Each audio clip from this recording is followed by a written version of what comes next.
වචන පොතට අලුත් වචනයක්. උද්ඝෝෂණය කළාට උද්ඝෝෂණයට කියන ඉංග්‍රීසි වචනය ඔයාලා දැනගෙන හිටියද? අපි අද කතා කරමු ඒ ගැන. Motivation to English by Thushara Pandithawansha. මෙන්න මේ බෝඩ් එක බලන්න. Agitation site.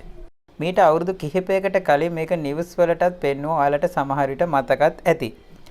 Agitation උද්ඝෝෂණය. Agitation site කියන්නේ උද්ඝෝෂණ ස්ථානය කියන අර්ථය ගෙන දෙන යෙදුමක්. එතකොට agitate කියන්නේ උද්ඝෝෂණය කරනවා කියන ක්‍රියාපදය. එතකොට මොකක්ද protest කියන්නේ? protest කියන්නේ විරෝධතාවය ප්‍රකාශ කරනවා කියන එක. protest campaign කිව්වොත් ඒකේ තේරුම වෙන්නේ විරෝධතා ව්‍යාපාරය කියන එක. එහෙමනම් මේ ගැන ඔබේ අදහස කමෙන්ට් එකක් දාගෙන යන්න. අපි මේ වගේ කිට්ටුවෙන් යන වචන ටිකක් එක්ක තවත් වීඩියෝ එකකින් හමු වෙමු. තවත් මෙවැනි පාඩම් සඳහා Motivation to English සමග එකතු වන්න.